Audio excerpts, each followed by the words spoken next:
Water is the key to life, yet millions have no access to this basic human necessity. Imam Hussain Charity is building water wells in Pakistan. Help the survival of many who can't have this basic human right. Those who are at risk of disease and even worse, death. Imam Hussain Charity has a 6-month guarantee of completion of each water well project. Help transform the lives of the believers who live without water. Donate today.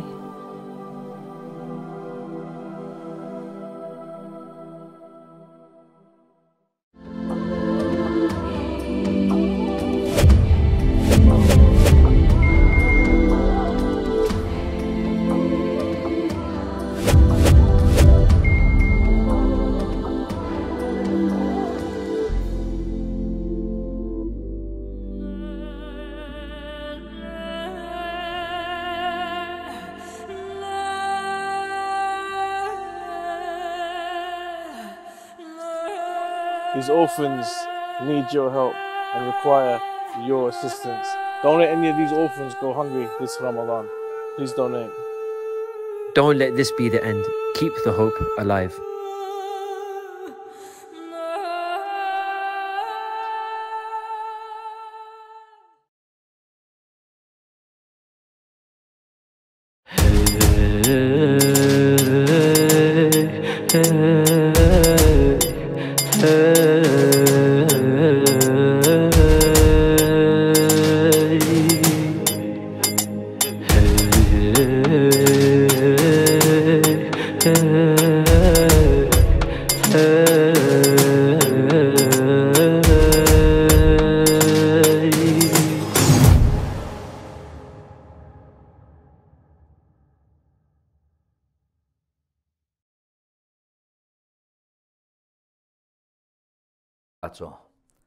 I found you a part of myself. Rather, I found you my whole. One of the most beautiful lines ever said by a father to his son. And these were the lines of Imam Ali alayhi salam to his son Imam al-Hasan alayhi salam in Nahjul Balagha. Nahjul Balagha has certain moments which allow us to understand the wonderful world of fatherhood and parenting. At the end of the day, each and every one of us at one stage or another wants to look through the lens of Imam Ali alayhi salam in his personal life. Sometimes when people describe Imam Ali alayhi salam, they talk of Imam Ali the alim, Imam Ali the theologian, Imam Ali the ma'soom, Imam Ali the infallible, Imam Ali the warrior. But how was Imam Ali's family life? Because we know that Imam Ali alayhi salam had been married at a young age to Fatima al-Zahra alayhi salam. And that Fatima al-Zahra alayhi salam was of course the love of his life. And with Fatima al-Zahra alayhi salam, Imam Ali alayhi salam has a number of children. As many of us know about Imam al-Hasan alayhi salam and Imam al-Hussein alayhi salam and Sayyida Zainab alayhi salam and Kulthum alayhi salam. And so when we remember Imam Ali alayhi salam, one of the most important aspects is for us to understand how was he as a family man? How was he as a father? We always think of Imam Ali Khandaq and Khaybar.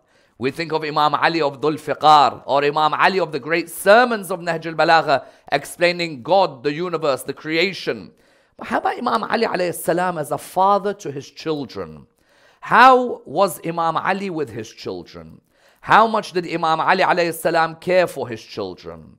How did Imam Ali alayhi salam view fatherhood? You may become a father one day, you may become a father one day, and it's one of the biggest honors for any human, irrespective of their religion, irrespective of their background, to be a father one day. One of the biggest blessings is for a person to have a child in their life. And yet we all know at the same time that being a father can also bring about a number of trials in one's life. Sometimes one's children or one's wealth can give them the biggest headaches in life. When the Quran talks of al-mal wal-banun, it says that al-mal wal-banun, your wealth and your children are a zina from us. They are a form of adornment. But they can also be a source of trial. When the Quran, for example, mentions on many occasions how Allah may test us with our wealth. or Allah may test us with the fitna being our children. I never forget in Nahjul Balagha, at the end of the Nahj, there is this statement of Imam Ali alayhi salam about Zubair. You've all heard of Talha and Zubair who fought Imam Ali in the battle of Jamal. Now Zubair is Imam Ali's first cousin. And Zubair is known as one of the most famous companions of Rasulullah sallallahu alayhi wa of the Holy Prophet Muhammad, peace be upon him and his family. But Zubair, Imam Ali talks about him in an interesting way regarding being a father and the trial that your children may become for you.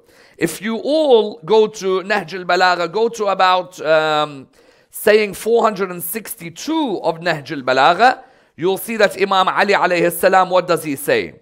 He says, as Zubair remained a man from our house till his wretched son Abdullah came forth.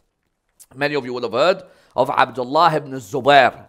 When Yazid became Khalifa, his father Muawiyah, just before he died, he told Yazid that when you become Khalifa, you've got to think about 4 people. Abdul Rahman, the son of Abu Bakr, Abdullah ibn Zubair, Abdullah bin Umar, and Hussein bin Ali alayhi salam. Abdullah ibn Zubair eventually became such a trial for the father that was Zubair. Zubair, cousin of Imam Ali. Zubair, loyal to Imam Ali after Rasulullah sallallahu alayhi wa had died while others had gone to Saqifa. Zubair was ready to lay down his life and fight those who had usurped the rights of Imam Ali alayhi salam. Ultimately, Rasulullah sallallahu alayhi wa told Zubair one day that you're going to go against Imam Ali alayhi salam. And Zubair thought, how? I love Imam Ali. But subhanallah, one's son can become their biggest test in life. Being a father, according to Nahjul Balagha, is a blessing, but it could also be a major test for you. I'm sure there are fathers at home right now. I feel sorry for a lot of this generation when it comes to upbringing of children. Because the amount of wacko things you hear online at the moment and our children have to watch online is mad. It's mad.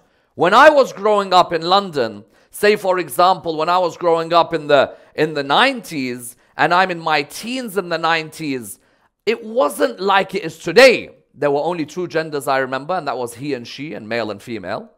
And there were certain other social constructs that had not evolved in the way they've evolved today. Some of the satanic rituals which are blatant now on the television were not there before. And so when a father is bringing up his children, it could become a major trial in the way Zubair had with his son Abdullah. A person today who's a father, as much as it's a blessing, you're thinking, do I homeschool them? Or do I allow them to be schooled in a public school, private school, Islamic school, faith school? How important is it that we're involved in their secular education? But hold on, how about their religious education?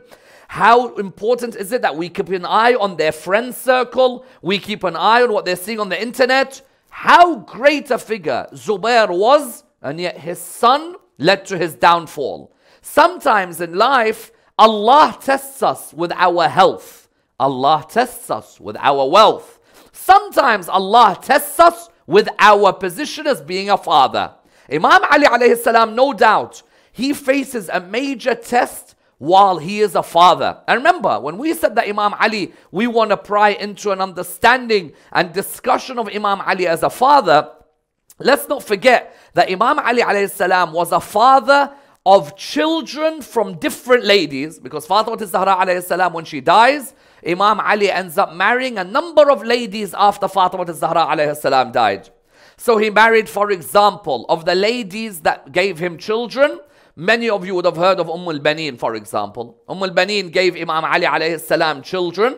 And you had as well of the other wives, Asma bint Umays, who gave Imam Ali alayhi salam a child, for example. And then you have another lady who gave Imam Ali a child who is mentioned in Nahjul Balagha on a number of occasions. Normally, if I was to tell you I'm giving a lecture on fatherhood in Nahjul Balagha, who do you think Imam Ali would talk to the most from his children? Normally you'd think Imam al-Hasan, for example, or Imam al-Hussein. One of the sons of Imam al-Hasan alayhi salam, who is one of the sons of Imam Ali alayhi salam, who is mentioned a number of times in relation to his relationship with Imam Ali as a father, is his son Muhammad ibn al-Hanafiyyah. Muhammad ibn al-Hanafiyyah is the son of Imam Ali, but from a lady called Khawla bin Ja'far. So Imam Ali marries Fatima al-Zahra. She gives him Imam al-Hasan, Imam al-Hussein, Sayyidah Zainab, Sayyidah Kulthum. Then you have, for example, al-Banin, who of course gives him Abbas and Uthman and Abdullah and Ja'far. And then you have Khawla bin Ja'far. She gives him a son called Muhammad ibn al-Hanafiyyah. And all of you know about Muhammad ibn al-Hanafiyyah because Muhammad ibn al-Hanafiyyah was still alive while Imam al-Hussein was heading towards Kufa when Imam al-Hussein eventually was martyred in Karbala. So Muhammad ibn al-Hanafiyyah was the younger brother of Imam al-Hussein alayhi salam. And Muhammad ibn al-Hanafiyyah in Nahjul Balagha, Imam Ali alayhi salam opens up as a father to Muhammad ibn al-Hanafiyyah and teaches us a number of lessons, either through advice or through how a father has to be in certain circumstances. What do I mean? You could have two types of fathers. You could have a father who's neglectful of what's happening in their children's life. You could have a father who's very authoritarian. You've seen that father who all he does the whole day is shout at the kids, or he just gives them one stare and puts fear into them. There's never anything but either neglect, not interested in what the son or the daughter's doing, or very authoritarian. With Imam Ali alayhi salam, what you notice, whether he's talking to Muhammad ibn al-Hanafiyyah in Nahjul Balagha, or he's talking to Imam al-Hasan alayhi salam and the rest of the children in Nahjul Balagha, Imam Ali has this particular manner, and that is that Imam believes, number one, in education being the key for a person to grow. Education either in advice or education in giving examples from one's own life to their children. At the end of the day, what better feeling is there than when your dad pulls you over and says, come and sit next to me, I want to advise you about something.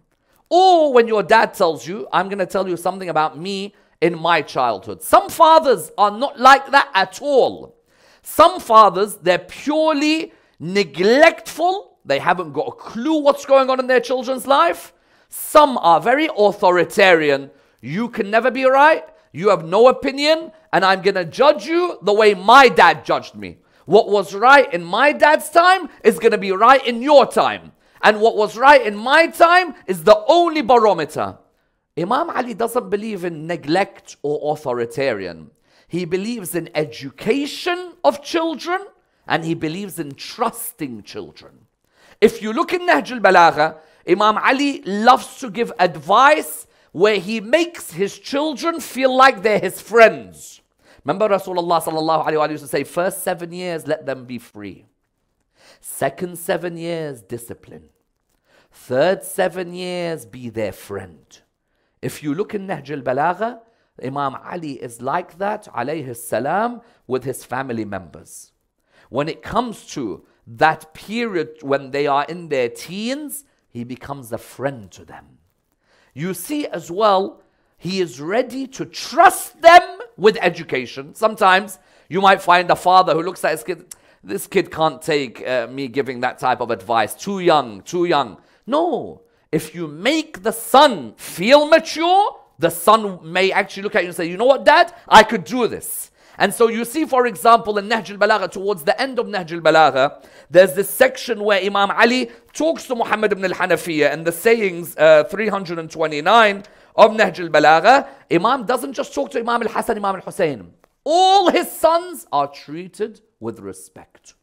All his daughters are treated with respect. Sometimes you may have a father, he sees one son is a doctor, the other hasn't done too well, and he's not interested in talking to that son. He only wants to tell people, you know, this is my son, this is my son. That neglect can bring hurt. That neglect can hurt the child. That neglect can disappoint the child. In saying 329 in Nahjul Balagha, Imam Ali, even though Muhammad ibn al-Hanafiyyah is not an imam, Imam al-Hasan is an imam, true? Imam al-Hussein is an imam, true?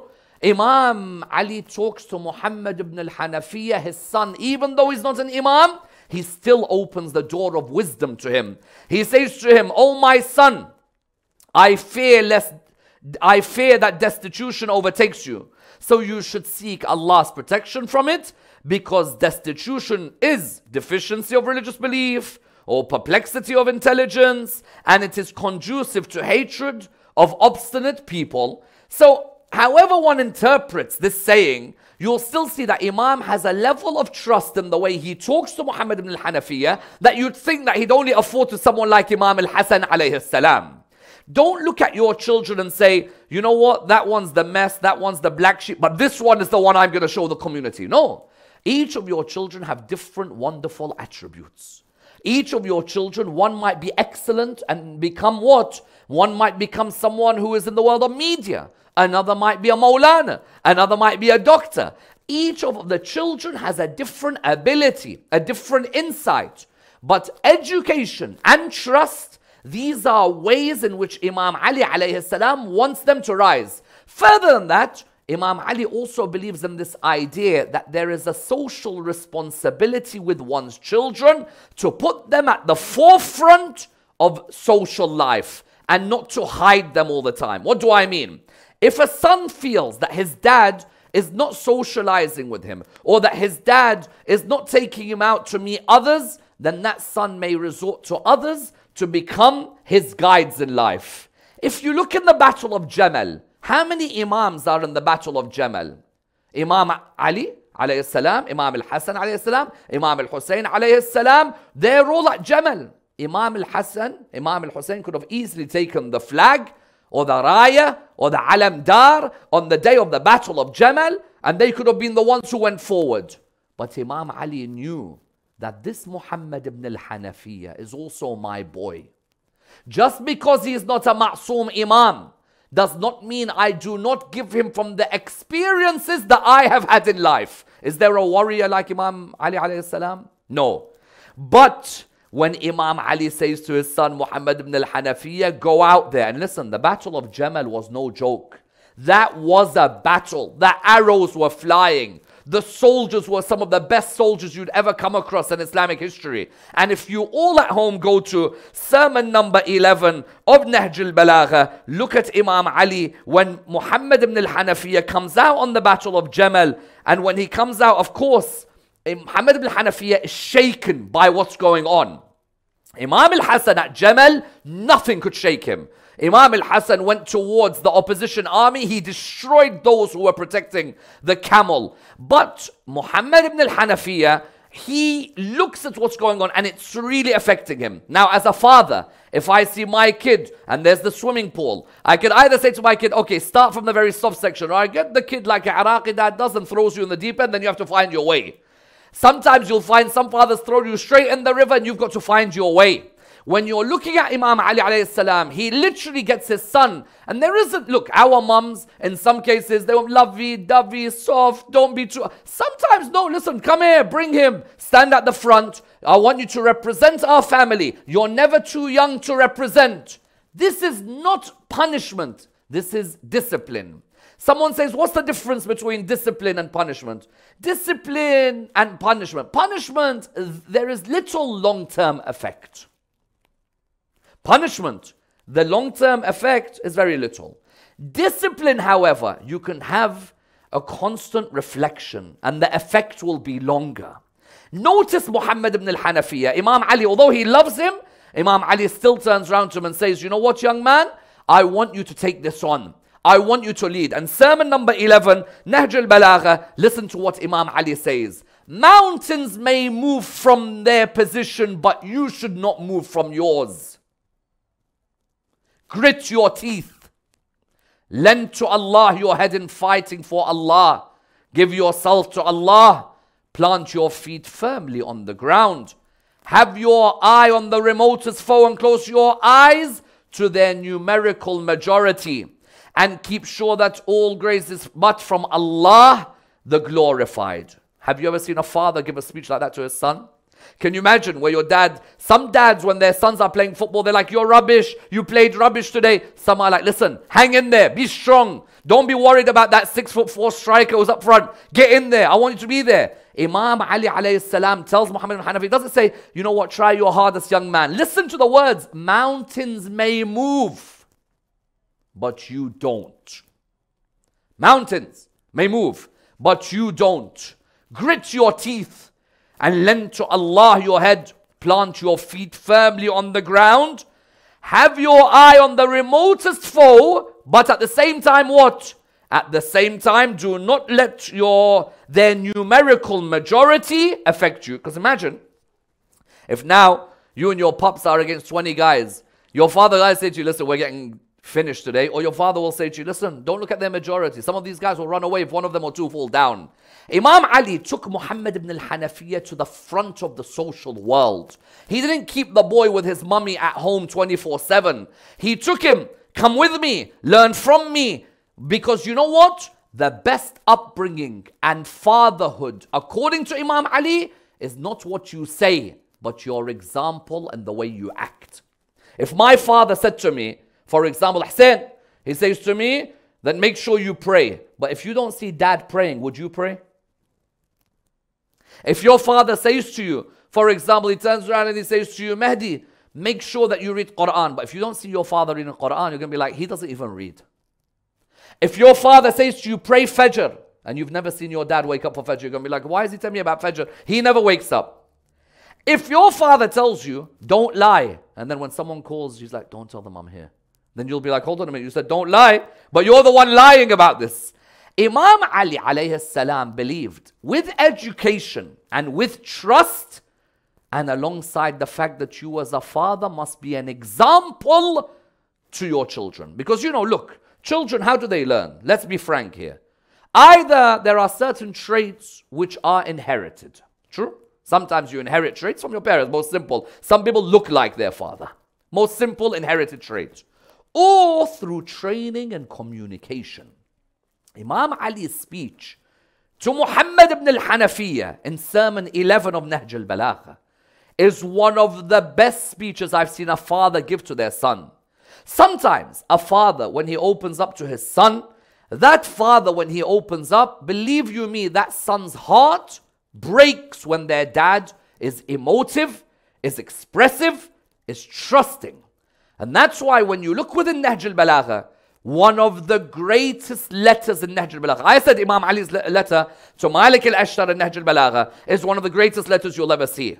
Imam Ali's letter or his instructions to Imam al-Hasan is one of the best advices, one of the best pieces of wisdom, one of the best letters you'll ever see from a father to his son. If you guys ever become fathers, or there are fathers out there, I love this letter. Letter 31 of Nahjul Balagha. Letter 31 of Nahjul Balagha. Imam Ali alayhi salam's letter of what? His commandment for Imam al-Hasan when they had encamped somewhere on the way back from where? From the Battle of Siffin. It's an unusual place to give your son example about life. Normally you'd say, listen, let's go out for a restaurant, let's go for coffee, let's go and chill somewhere.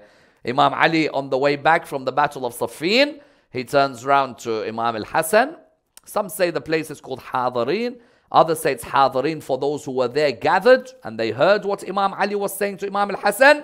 Reality is that this particular letter is phenomenal in terms of a father to their son. In our Muslim communities, believe you me, there are fathers who have neglected their sons and daughters. There are fathers who take no interest in them. There are fathers who don't care about how well they're doing in life. There are fathers who may not be concerned about their emotions. As much as we have many good fathers, but there are some who are not realizing that in a world where people are anxious, some are depressed, some are finding life very hard, they want their father to be a bit more expressive than just the mum. Sometimes one line from a father can change one's life. Imam Ali, letter 31.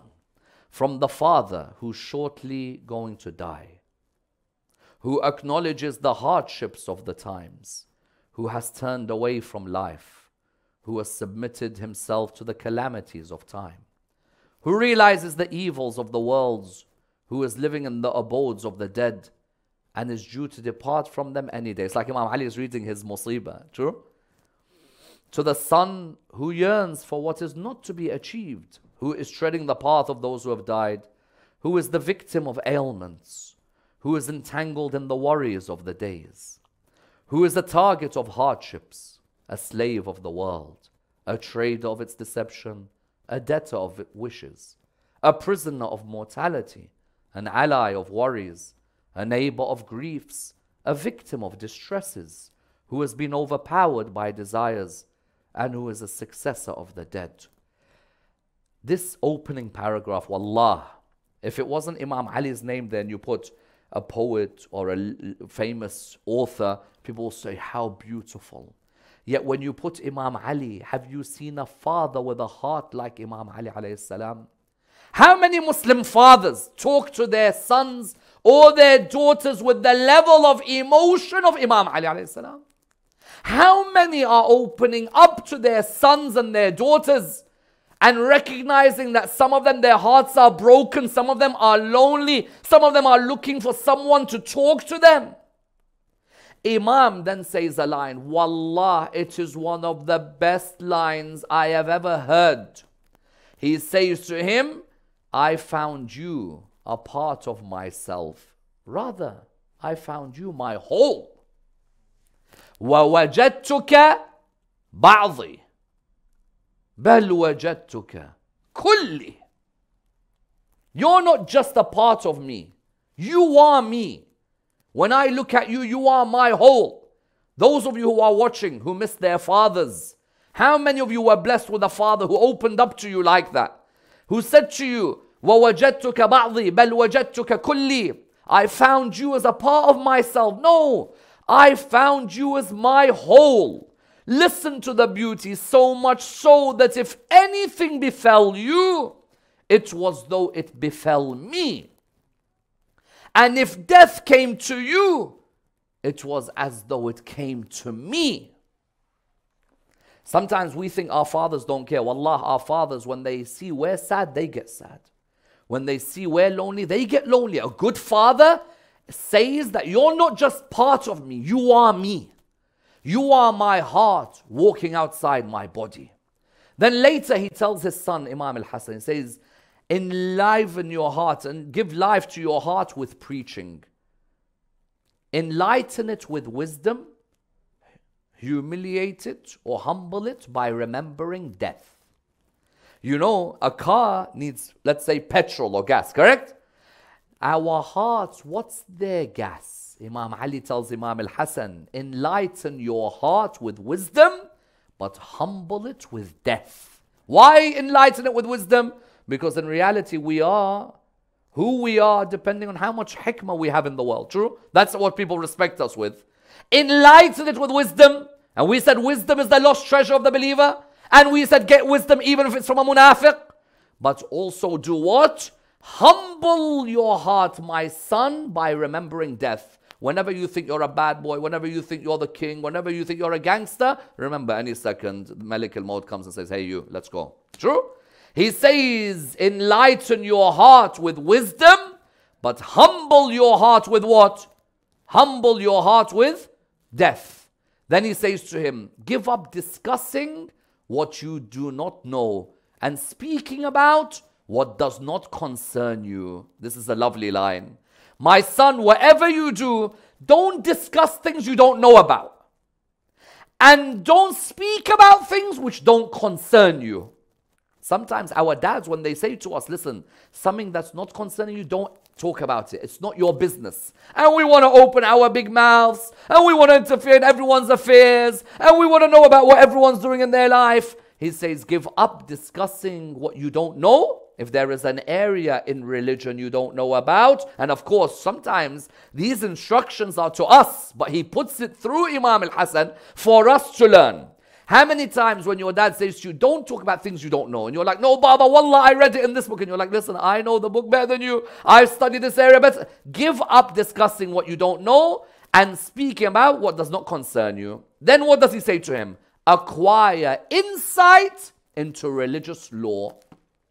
Not just learn fiqh. Not just learn why this is halal or this is haram. Try and understand the background. Understand the philosophy of what is halal and what's haram. Sometimes people are only concerned of knowing what's halal, what's haram. No. What is the meaning of Islamic law? Why does society have law? Why does Allah say something is makruh or something is mustahab or something is haram or something is mubah or something, for example, is wajib? Why is Allah giving us these laws? How important are these laws for us? He says, acquire insight into religious law. Sometimes I could translate that today. You know when your dad or your mom keeps saying to you, Wallah, read a book. Wallah, pick up a book. Wallah, go and study more. And you're like, yeah, later. Wallah, later. Here Imam is saying to Imam al-Hasan, but indirectly telling the community, acquire insight into religious law. And that's why he tells him, my son Hassan, the heart of a youth is like an uncultivated piece of land. Whatever you throw on it, it accepts.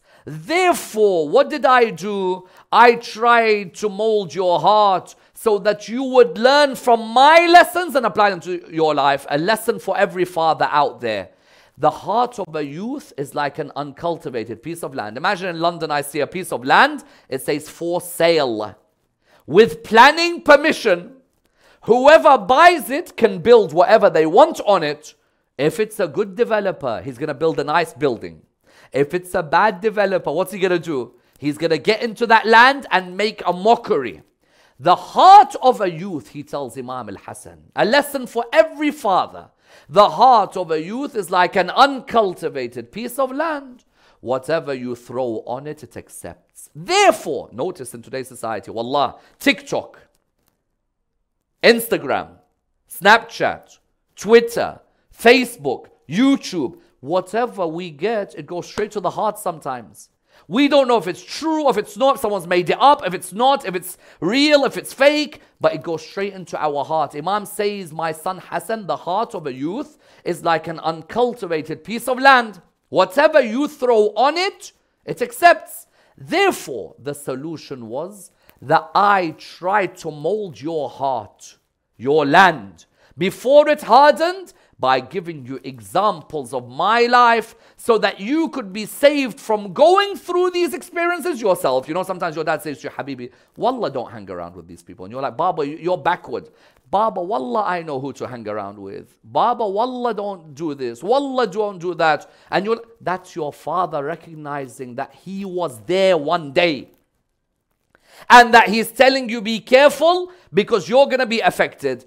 One of the solutions Imam Ali tells Imam al-Hasan alayhi salam is that the greatest success comes through holding on to the seerah and the lessons of Rasulullah Muhammad sallallahu alayhi wa alih. Know, O my child, that no one received messages from Allah subhanahu wa ta'ala as the Prophet sallallahu alayhi wa alih. Therefore, regard him as your forerunner and leader towards success.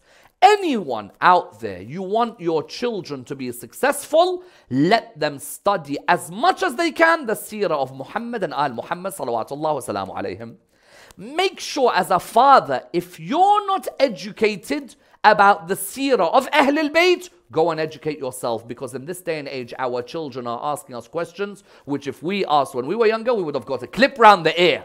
Now the children are asking questions about Ahlul Bayt, about religion, about Islam, about the seerah. Imam Ali says, my son, you want to be successful? Study the seerah of your grandfather, Rasulullah sallallahu alayhi wa sallam. Wallah, I've met fathers and their sons, fathers and their daughters, who don't even know the date of the year that Rasulullah sallallahu alayhi wa sallam died.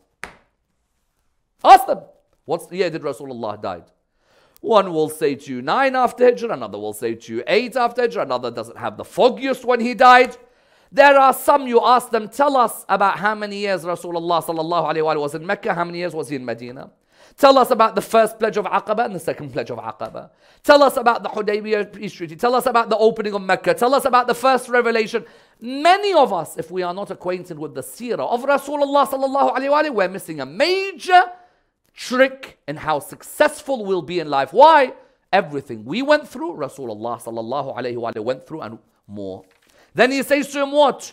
He says to him that true Islam, whenever you come across a needy person who can carry for you your provision to hand it back to you on the day of judgment when you will need it, then accept him as good opportunity and get him to carry it.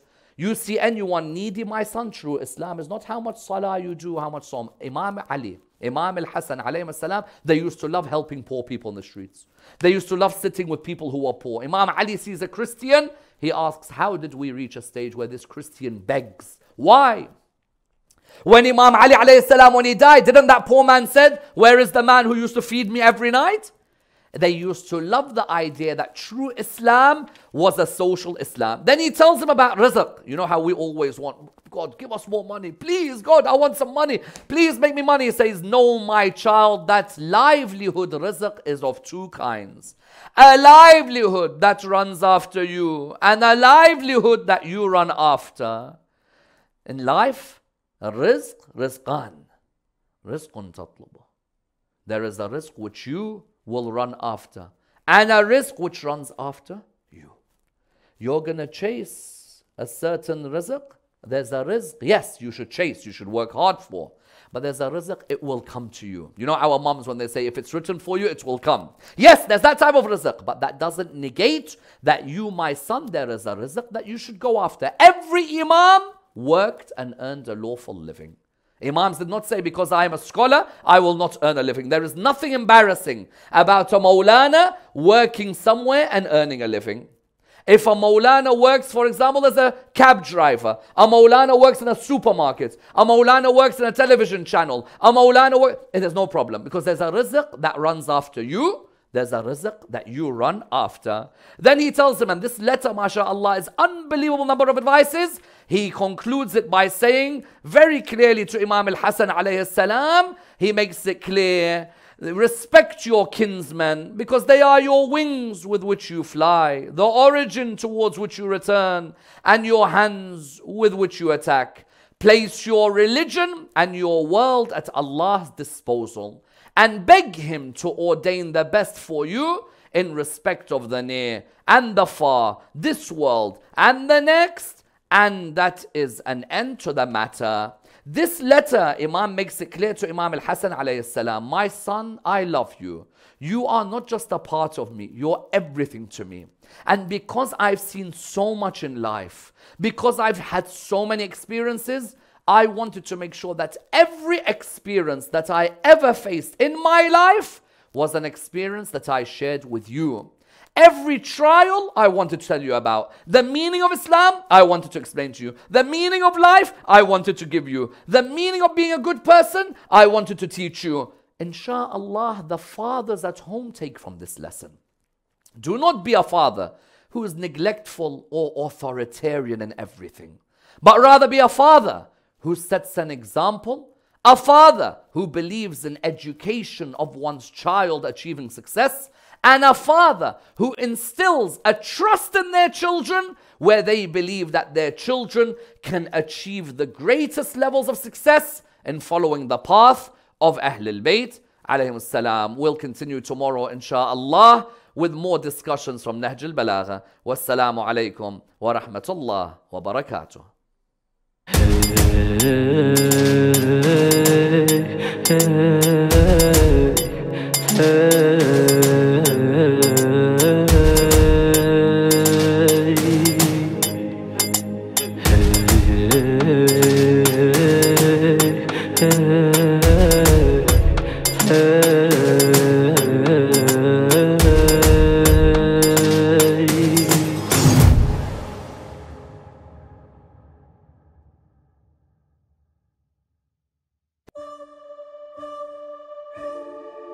As lovers of the Ahlul Bayt, we all have an inclination to the epitome of love.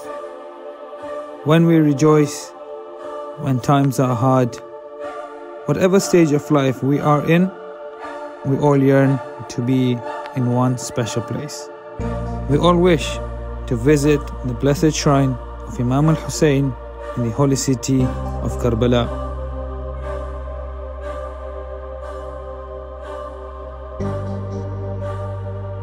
Not all of us have the blessing to visit the shrine of Imam Hussein, but there is still a way to experience the sights and sound of the blessed land of Karbala in the comfort of your own homes.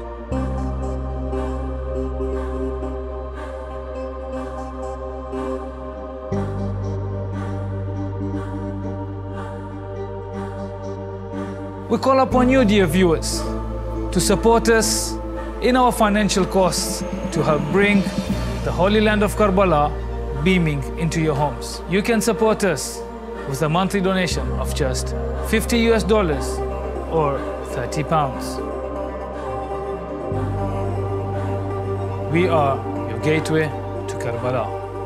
Assalamu alaikum and welcome to Imam Hussein TV3.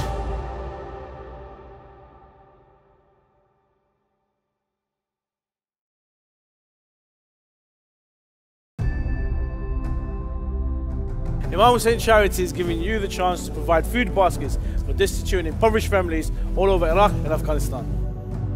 So let's see what your donation gets, Ali. We have oil, tomato paste, we have tahini, lentils, sugar, tea, pasta, tuna cans, salt, dates, rice. She would also be receiving fruit, vegetable and meat, and that comes fresh on the day delivery and only costs £30. Brothers and sisters, you can pay via bank transfer, PayPal, or you can visit www.imamhusseincharity.com. Your donation can make a world of difference in the life of a hungry child.